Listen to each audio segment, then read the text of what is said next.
Okay, hello everyone. Let's get started. Okay, so I'm just going to go over some of the basic, and then we're going to begin to look into the main protocol, and that would be the PBFT protocol that will going to be the focus pretty much the remainder of the quarter. So again, we talked about the role of database and a client. A client send a message to the database. That could be a query, for example, a SQL or a SQL query, and the database responds.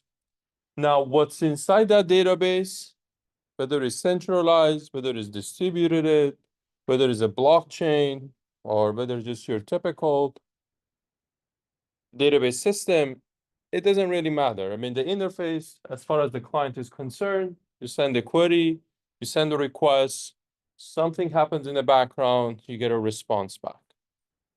And we want to be able to keep that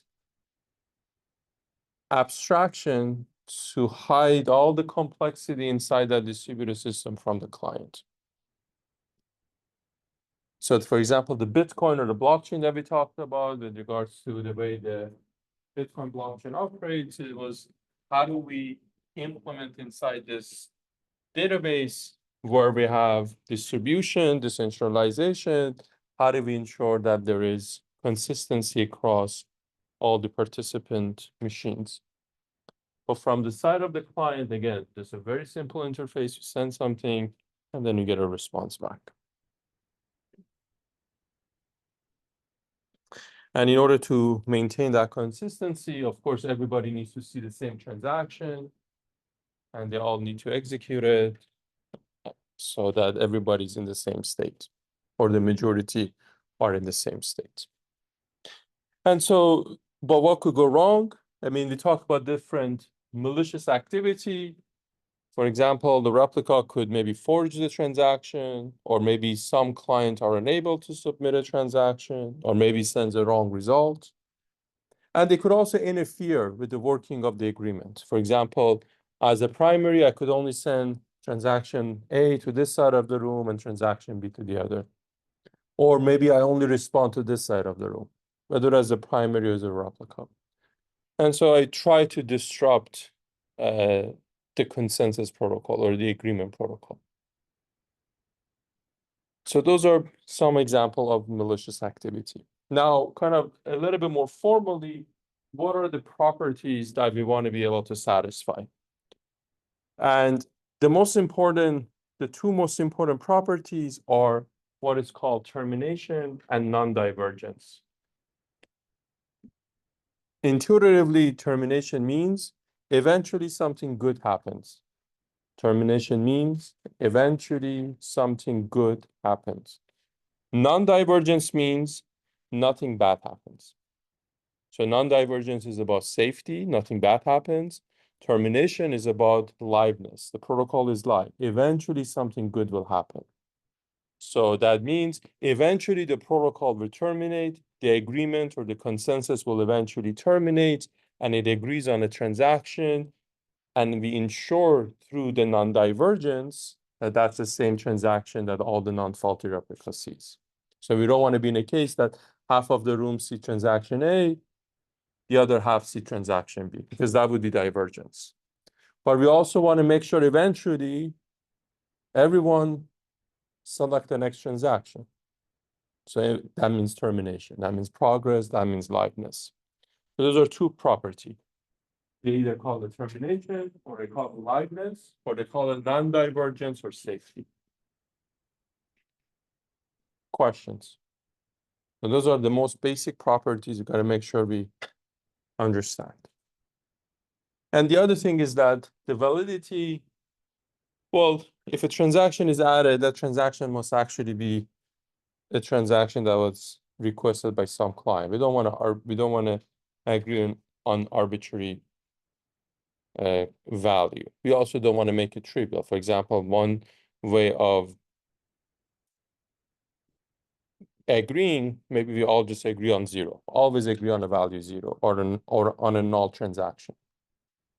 I mean, sure, we are live and we are safe because everybody just agree on a null over and over again, but it's a it's not a useful system. Whatever we want to add into this database, whatever we want to agree upon, whatever we want to reach consensus on, we want something that there is actually interest for it. There is value for it.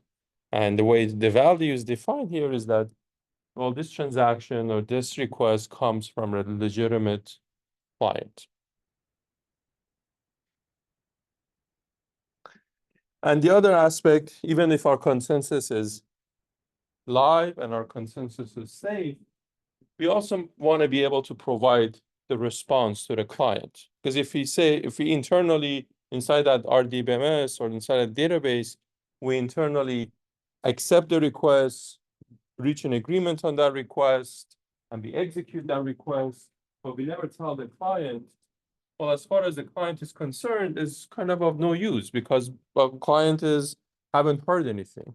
So in order to sort of close the loop, not only we have to make sure we are live, not only we have to make sure we are safe, not only we have to make sure that this is an actual valid client transaction, but we also need to send the response back to the client, say, well, here's the answer, or here's the result. And finally is the question of service. Is more a question of fairness or starvation, is to make sure that you allow eventually every client to interact with a system. So you want to have an open system in the sense that we don't continuously favor this side of the room over that side of the room. Or we don't want to continuously target a single client and censor any transaction coming from that client. And these are not as core part of reaching termination or non-divergence because it still satisfies those, but these are sort of additional property that we often want to also be able to support, continue be able to support that in that distributed and decentralized way. Questions? Okay. So now let's kind of look a little bit more inside what this protocol looks like. Again, it's also referred to as primary backup. Is a leader-based protocol. So in Bitcoin, when we talked about early on, was that everybody could pick up a next block and everybody could propose a block as long as they solve the solution. So it wasn't a leader-based protocol. It wasn't that the request was being initiated by a predetermined replica. Anybody at any time could propose things as long as they could show the evidence or they could show that proof of work attached to it.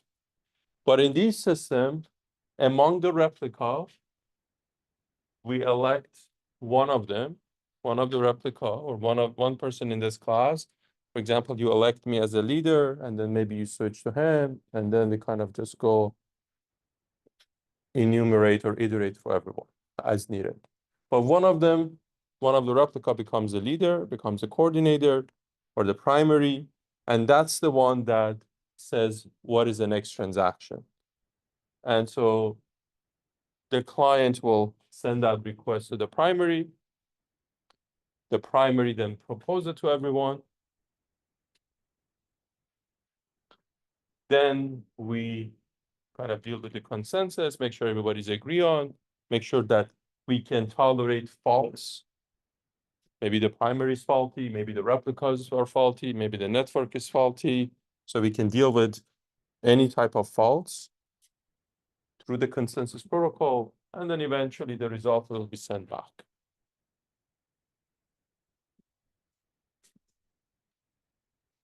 So, question. That's another important picture because after that we're going to really dwell into the protocol. So let's make sure we understand the basics. Yes. No, replicas are the ledger holder. The one who are participating in the consensus. Because you have a distributed, so you don't have just my machine as part of this distributed database. Everybody's laptop, everybody's whatever doing on their laptop right now, let's say they're participants. Collectively, we're all maintaining this. So we all have our own copy. So it's a distributed database, it's not a single copy of the data. It's redundant. Every user, every machine have their own. So client is one interacting. This is the system. So these are the servers. Of course, all of these servers are owned by someone or operated by someone. But again, it's a distributed database.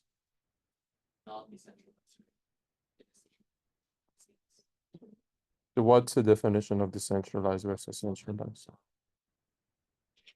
Like it feels like Bitcoin is case where like with other replicas be like miners. Yeah. Yeah. So Every replica is a miner. right. So is that similar then in this case? Yeah, so in Bitcoin, they call a replica a miner, but it's a replica because it holds a copy of the data. It's a replication of the copies, is a question of the replication and redundancy. So the miner has a copy of the ledger. That's why it's called a replica. In their case, sometimes they call it a miner, sometimes they call it a validator because it also validates the transaction. But the more basic terminology is a replica. It holds a copy of the data. So everybody in this room acts as a replica. You all have your machine, and you have a copy of the database or the copy of the ledger on your machine. And one of us will act as a primary, and let's say the client will communicate. Let's say I'm the primary, the client will communicate with me. I send the transaction to you all, but we all have to make sure we agree on this transaction that was sent by the primary. And that's the running of the consensus protocol, satisfying the property that I showed earlier. The safety, the liveness, the validity, the response, the service, and so forth. So is the setting clear? Because those are good questions you asked. Is that clear? Because those are really basic building block. So if I give a quiz to you guys, everybody's ready right now? Because I have the quizzes ready. It's on Canvas, you just have to enable it. It's ready for the rest of the quarter. Yes. Yes.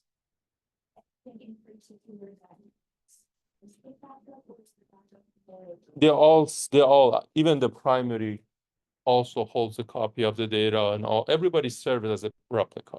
But one of them is designated to propose the next transaction.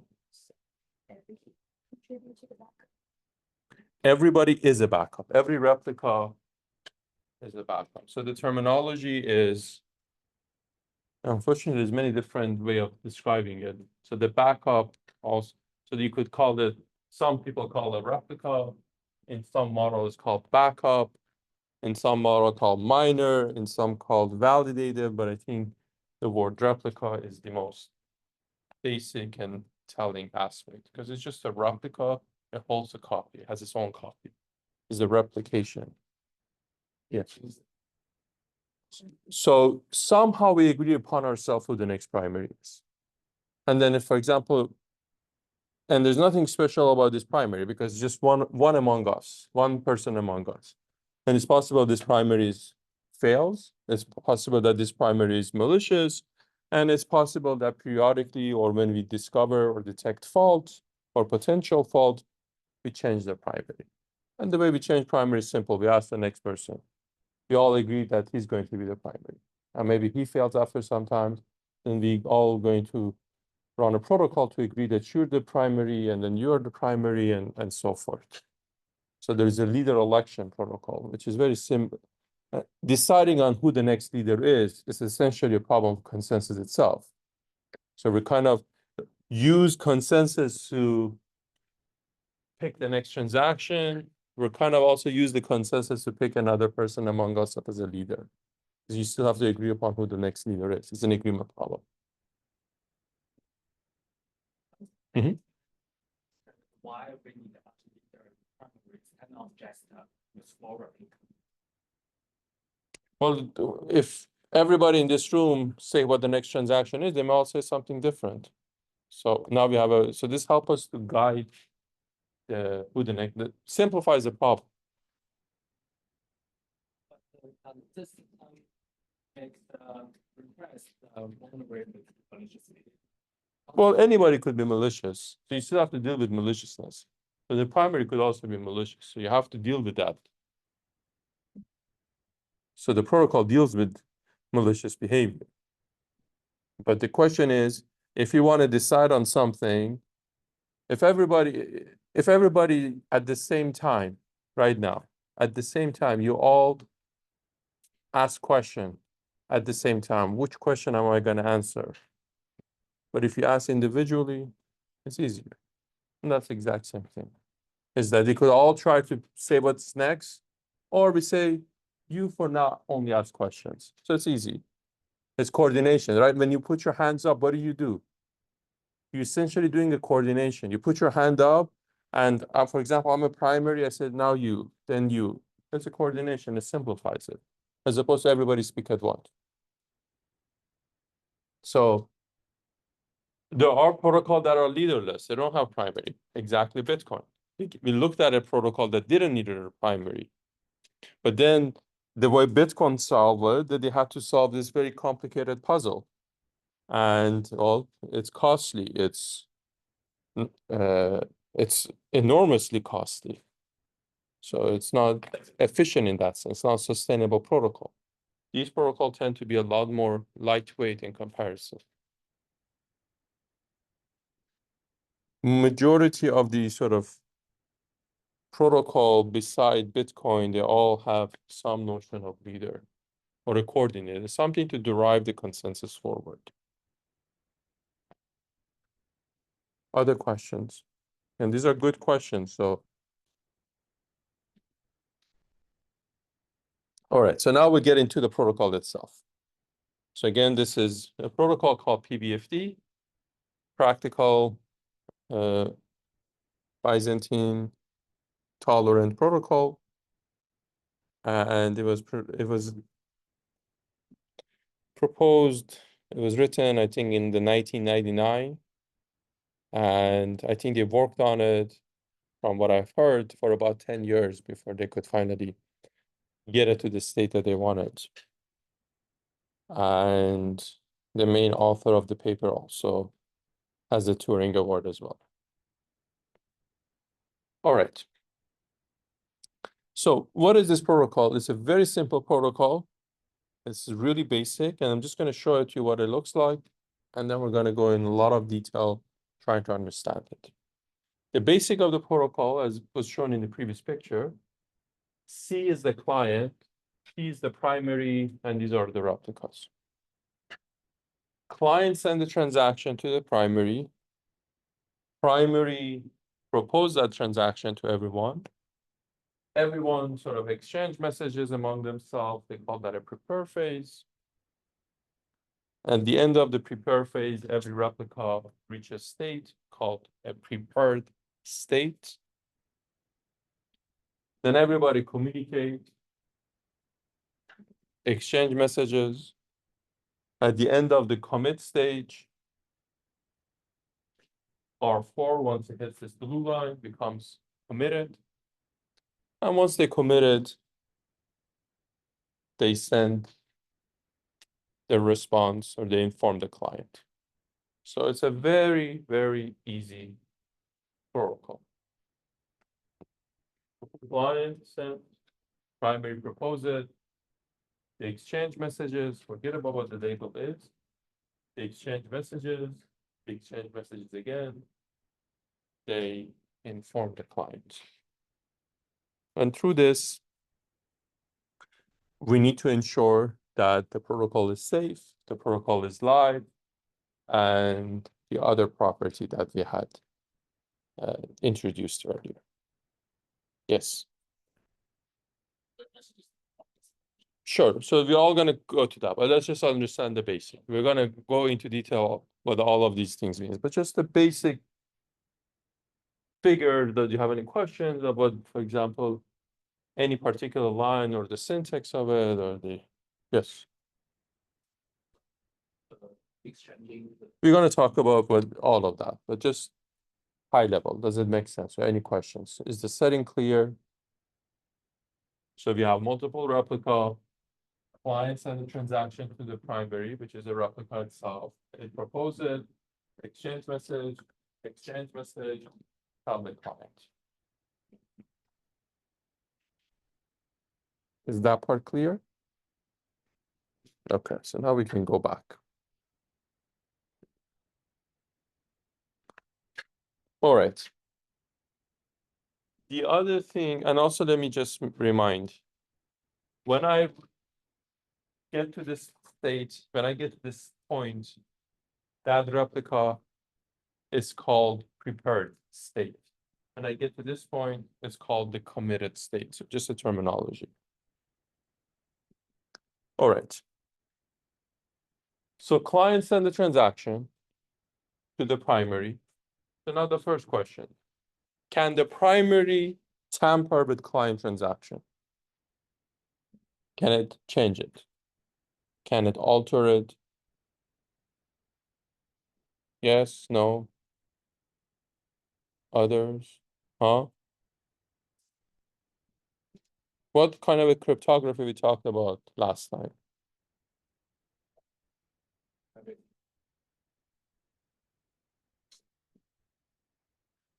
So we talked about private key, but we talked about digital signature.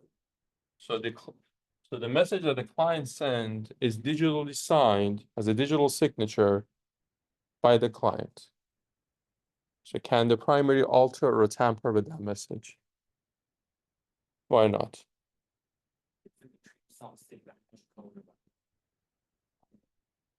Because it's signed, the only way to break it is to break the cryptography. And the assumption is we're not breaking cryptography. If we were to break cryptography, consensus is just simply impossible.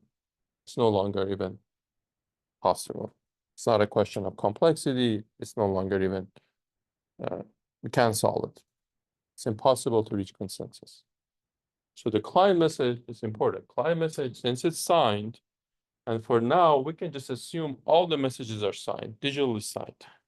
There are other ways to minimize the requirement of signature on some of the consensus messages itself, these prepare and commit, and the proposal.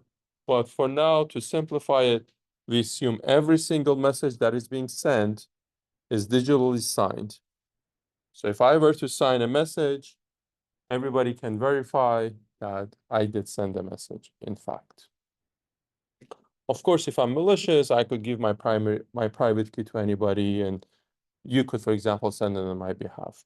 But malicious replica can do whatever they want anyway, so we're not really concerned with the arbitrary behavior. But if I'm not faulty, and I sign a message, whether as a client or as a replica, everybody can validate the authenticity of that message coming from me using my public key. I sign it with my private key. You validate and verify using the public key. Yes? Clear? All right. So now, we know this message cannot be tampered with, the client message. So what is it that the primary could do? I mean, we talked about before, primary could potentially just ignore the message. Don't send the message. But let's say in this case, the primary does send a message. Let's make another simplification as well. So the way the consensus, we're going to start talking about consensus, we're going to operate in rounds in a sense that primary proposes one transaction, we go through all the phases, we reach agreement on that one transaction, that round is complete.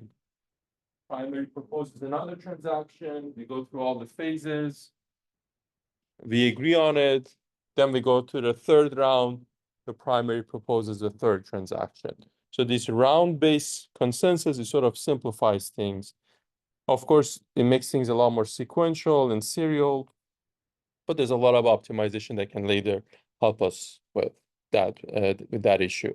But in terms of understanding the concept, again, also assume there is a single transaction that's happening at a time that is proposed by that primary. And everybody, let's say in round one, and then the primary proposes something. And once they're done that, they go to round two, and then round three, and round four, and so forth. Okay?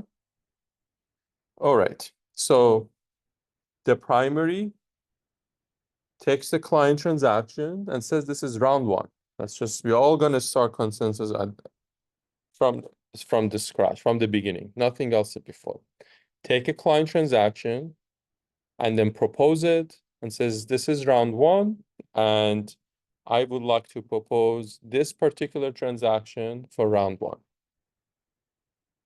And sends it to everyone.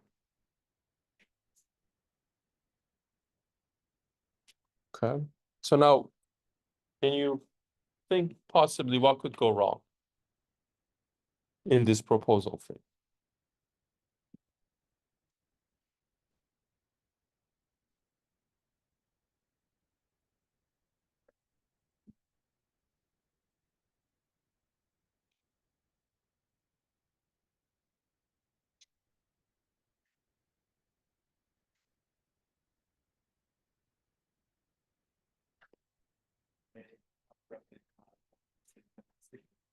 Yes, maybe somebody, maybe R4 never get the message.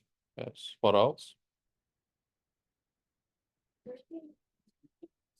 Yeah, so we are in a system, so let's kind of sort of review that part again. We're in a system that we want to tolerate F faults. So that's kind of actually, that's a good point. Let's talk about that a little bit. So we want to tolerate F fault. And for example, if F is 1, then we have to ask ourselves, in order to tolerate one fault, how many replicas do we need? And then we could have malicious fault, or we talked about we could just have crash faults. Okay, so that's kind of the final table we looked at last time. In order to support F faults, if you're considering arbitrary behavior, we need 3F+1 nodes. So this is the number of machines we need. If you just want to support crashes, we need 2F+1. So if you want to support one fault, we need 4 nodes. If you want to support 2 faults, then we need 7 nodes, and so forth. Okay? Is that part clear? Now the question is why? Why 3? Why 2? Where are all these numbers coming from? So let's start with this. This one is a simpler intuition.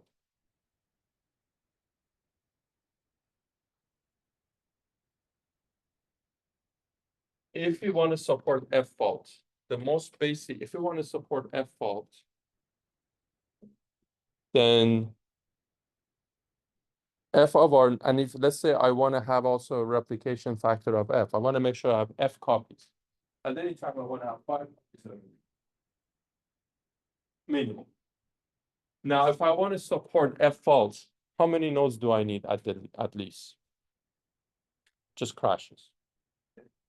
10, because because I always want to have 5 copies available, and 5 nodes would fail, so I need 10. But now the question is, if I only have 10, then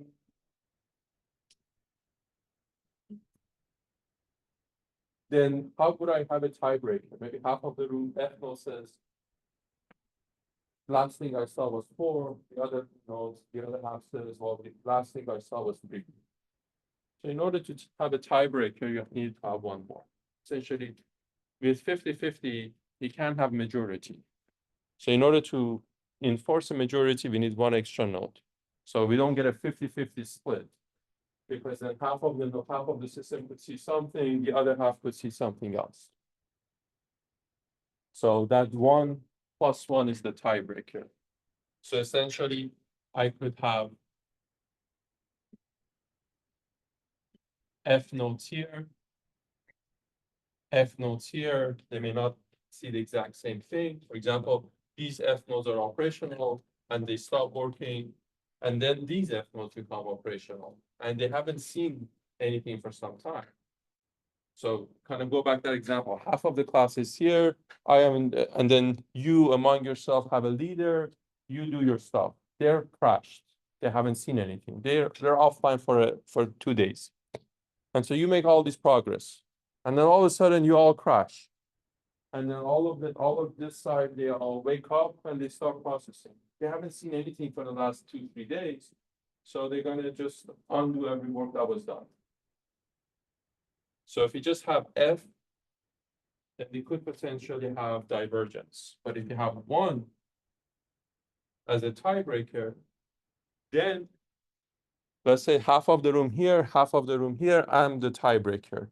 You guys are operational at this time, you guys are offline. So 51% among us, we make progress. And somehow you guys go offline, and then you guys restore, but I am the tiebreaker, so I can tell you what was done before. So that tiebreaker ensures nothing is lost. That's the intuition. Does that make sense? This part makes sense? Now, if I want to support malicious fault, meaning arbitrary behavior, basically I add F here. Because imagine as a tiebreaker, there are F other people here, but you can't trust them. They can, one day they can say that it was 3, the other they can say 2. So it's almost kind of ignoring what they say. We just add F, redundant copy, and we basically just ignore. Anytime we get an answer, say F of them could be faulty and we ignore it. Come back to the original case. But this is the base. If you want to support F arbitrary behavior, just add F and just ignore, always sort of ignore what F say. So if I get an F plus 1, I'm really hearing it from one person because F of them are unreliable. If I'm hearing from 2 F plus 1, really I'm hearing from F plus 1 because F of them are arbitrary.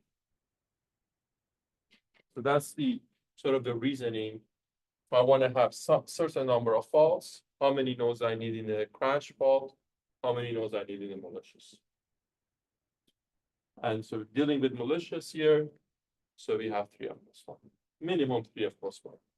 I mean, you could have more, but at minimum, this is a number you need.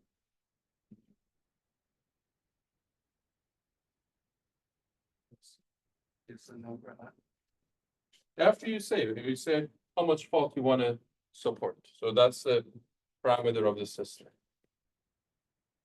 So you want to say you're in an environment that you think you need to tolerate 10 failure. And so maybe make it even better. Let's just plus F, and these are the F that are faulty with faulty behavior.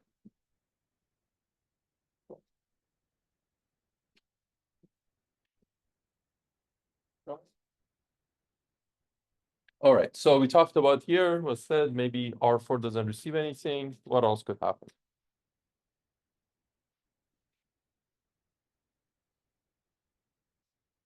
Or maybe the primary doesn't send it to R4. That could also happen. What else could it happen? What other behavior, especially from the primary?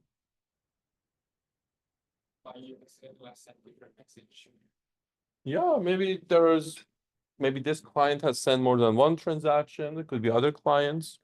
They have sent, so primary could have sort of a whole set of messages to choose from. And now my primary, I give message A to this side, give message B to that side. A and B are both valid. You can verify it. Yes. No, so that was what we started with. Messages are signed, so that you cannot tamper with the messages. In order to break that, you need to break this cryptography. And as I said, if you break the cryptography, you don't have a solution. Nothing works. Because it would you cannot make any sense of anything. And everything could be arbitrary. All the messages are garbage in, garbage out. There's nothing to work with.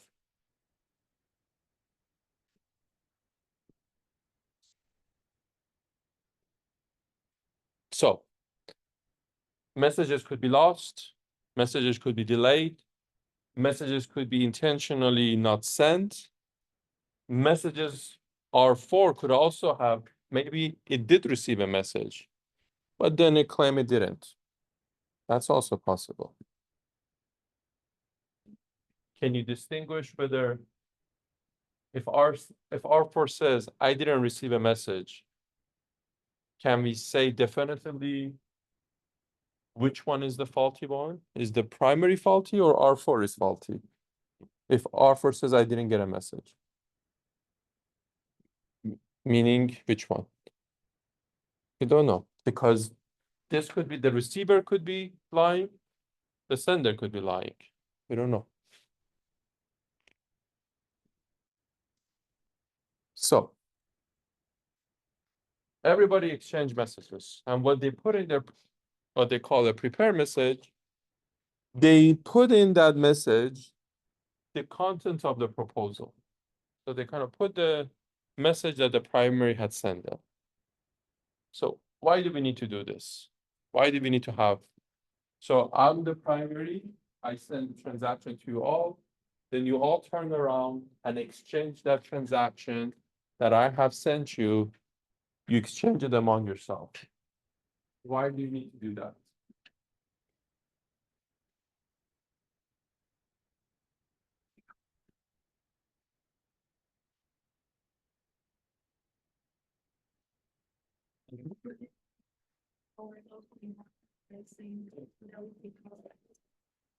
Or local environment. So let me just repeat that question. The primary gets a client transaction and it proposes it to everyone. And as part of the prepare message, everybody exchange among themselves the message that the primary had proposed. Now the question is, why do we need the prepare phase? And you said, well, I need the prepare phase because I want to make sure that I have the same state as everybody else. And what and what do you mean by the state? Maybe like knowledge can put in.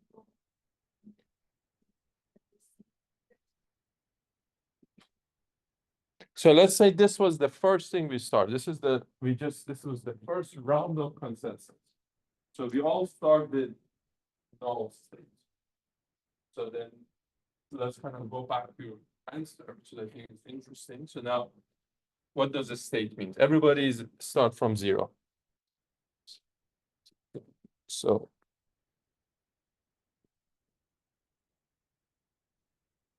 those other hands up.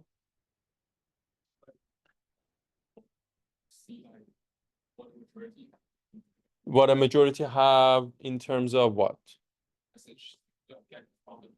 So they're all exchanging to see what they got from the primary. You wanted to say something?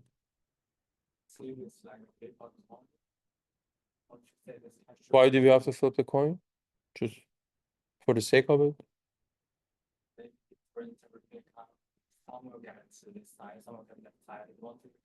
But why do we flip the coin to begin with? What problem you're trying to solve?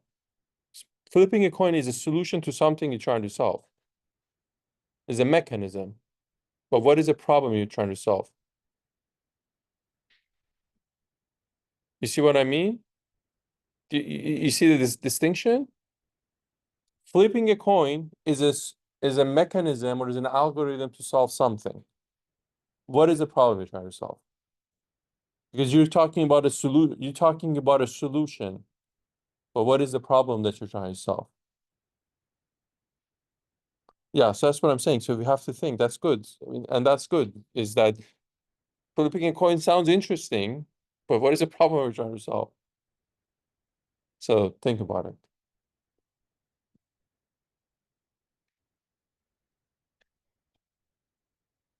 Before we get a solution, at least kind of understand the problem.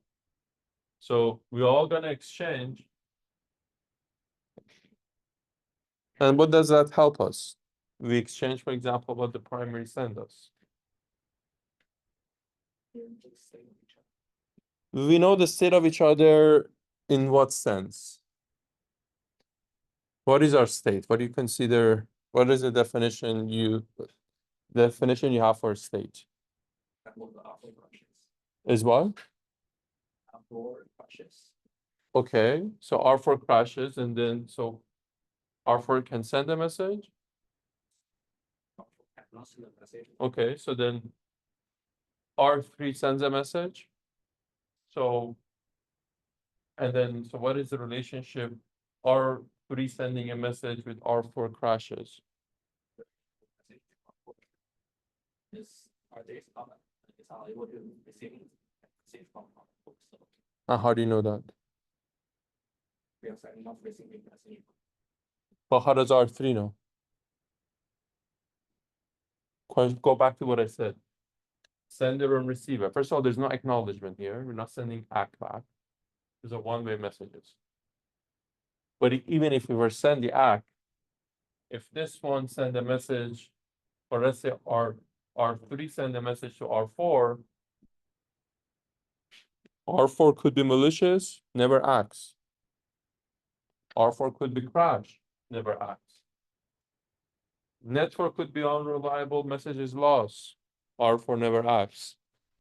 So just the fact that it didn't act is you can't conclude anything. It could also even act to you without even seeing the message. And when I think it's matched, I just send a message to R3, but it didn't. So the R3 don't expression. Say that again. Should like instead of There's no should. Anybody's a faulty behavior. I mean, they could have faulty behavior. And again, it's possible that R4 did send a message. Maybe the message was dropped. Maybe the message was lost.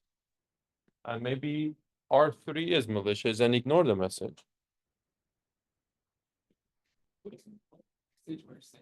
Prepare. Putting the content up, as you said yourself too. Prepare message is the content of what primary had shared. Does that mean, so in the proposed stage, you said. The proposed stage is the client transaction proposed by the primary. Primary says, and as simple as that. Primary says that we are in round 1 right now. This is the client transaction.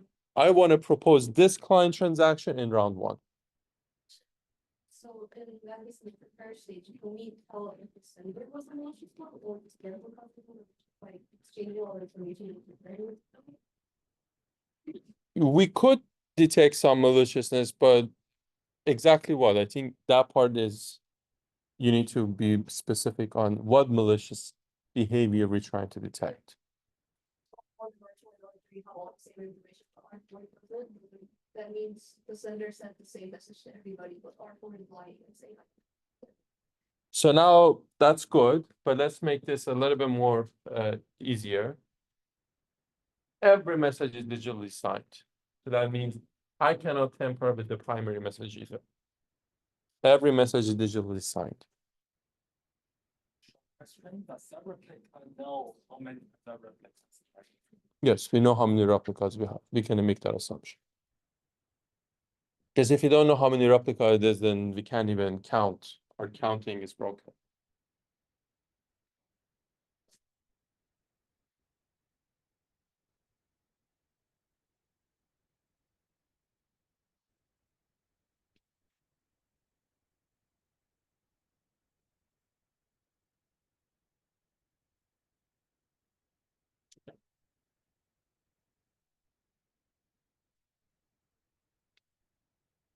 So why are we exchanging these messages? Because we also have to say, why do we exchange it again? But let's just answer the first exchange.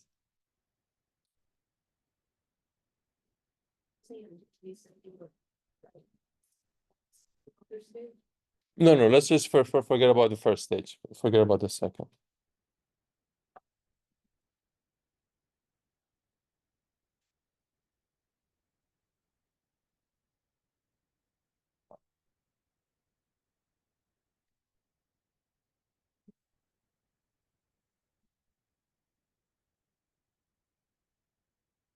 So, have you guys, any of you have also started reading any of the materials, any of the books, by the way, the 2 books that we have? No? All right, so it's a good point to stop and think about it. And hopefully we can figure this out. There's a lot of interesting intricacy in this, as simple as it is. And then maybe by the end of next week, we can get to this part. But let's think about it. And think about this to make sure you understand this, because this becomes instrumental as we're gonna build a lot of example based on these. This is a majority. F plus one is a core, is a majority. Or in this case, if we have 3F plus one, the quorum or the majority is 2F plus one. So we always operate a majority to check the validity of anything. So we need to form quorums of 2F plus one. And then we have to understand these quorum properties. Because here we're also going to be counting messages. So think about it, why you need that. Maybe make sure, think about this. It makes sense to you, and then we'll continue on Wednesday. All right.